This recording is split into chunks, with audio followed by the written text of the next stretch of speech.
I have to say that I think that I'm the luckiest brother in this room right now, because I have the honor of being able to be the moderator for this panel talking about redefining the American gangster.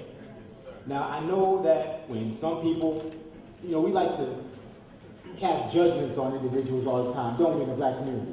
We like to judge each other based on things that we did.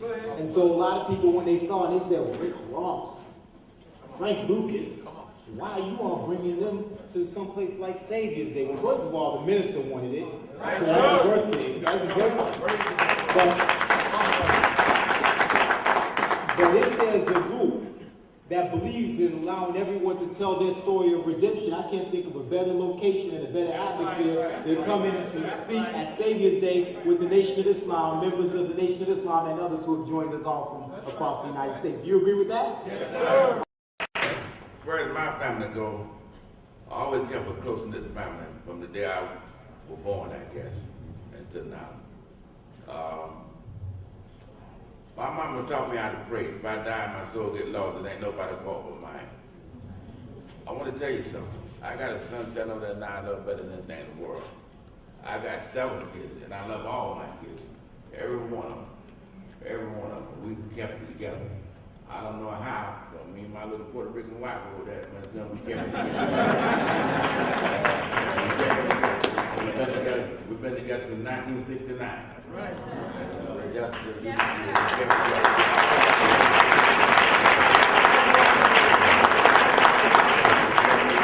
God knows I love them all. Every one of them. I got 7 of them. They my heart. I can't tell you nothing else. Yes, sir. You all have some advice raising young teenage sons. They may be the only voice in their sons' lives. Their sons may be kind of tinkering with this world and going over that to 2 words. But cut you off. 2 words. If you can afford it, find a military school to put them in the illustrated one. Find out. Do it. Do it. I'm telling you. I'm telling you something good. You got a good military school called FOI.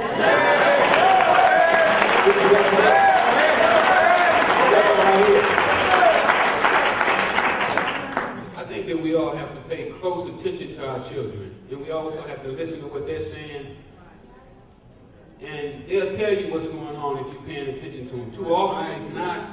The children that usually get in trouble have the parents that don't pay attention, it's too busy, it's working. Most of the guys in my neighborhood, we all grew up with a single parent.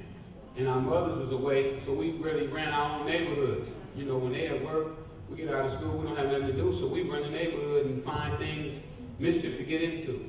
Not really being bad children, but just curious. With time on our hands. So I think that if you take the time out with them, that they'll be okay. And I think that's really what our children are liking right now is the time and the leadership. Well, brothers and sisters, I wanted you all to, we got one more question, and then remember that we have a plenary session after this where Mr. Frank Lucas and Mr. Rick Ross will be available. They'll be up there. You can see them again. They'll be around and with us this entire weekend. Was this a Saviour's Day 2010 workshop?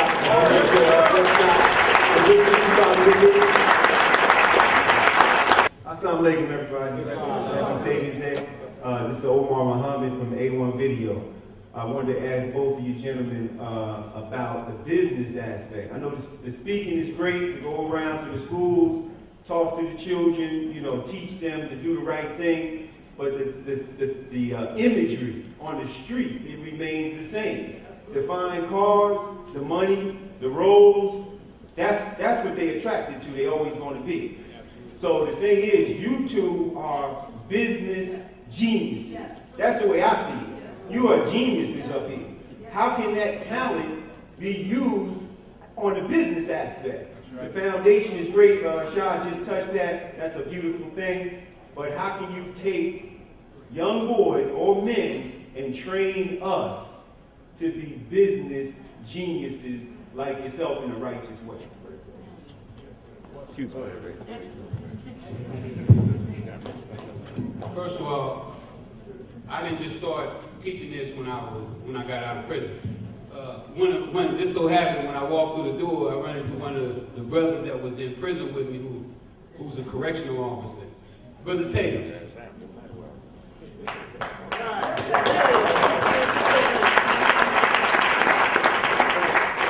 That brother there is remarkable. I mean, he's the one that made sure we had our tapes from the minister. He wrote us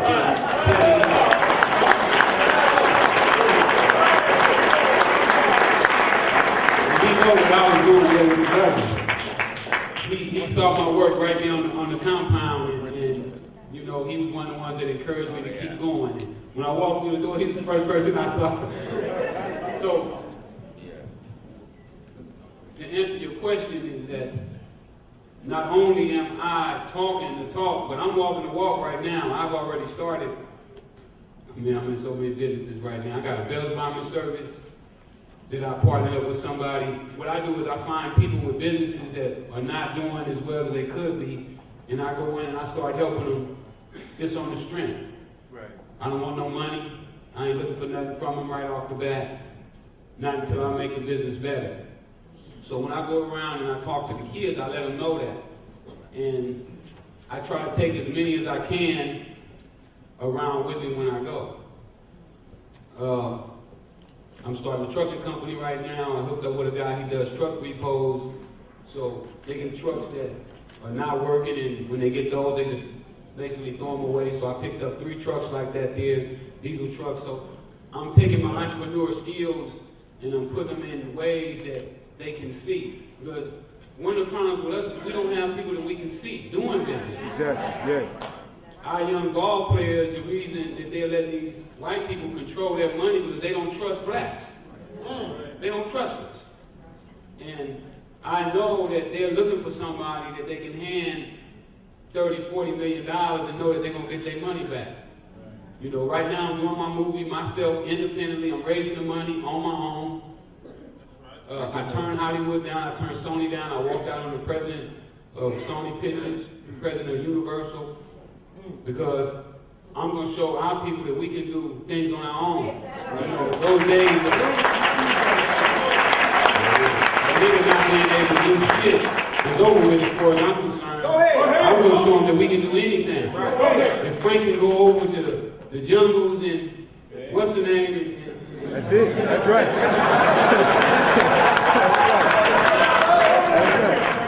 That took hard. Yes, sir. That's right. To go over there with them people cut your head off. And he went over there by himself. So if he can do that, that gives me the strength that all I gotta do is deal with these little white people out here. Yes. And just make sure the money is kept where it's supposed to be kept. That's right. And I ain't gotta worry about nobody coming with a gun robbing me. See, when I got up every morning to the drug game, I had to get up with a gun in my pocket. All my guys had guns, but dealing with these people here, you don't have to deal with those same things. Ain't no guns. So I'm teaching our children that if Rick Ross, who didn't know how to read or write till he was 28 years old, if he can do this, Yes. if I can stand in front of a crowd like this here and speak, Yes. he can do a movie and never went to film school, then you can do it too.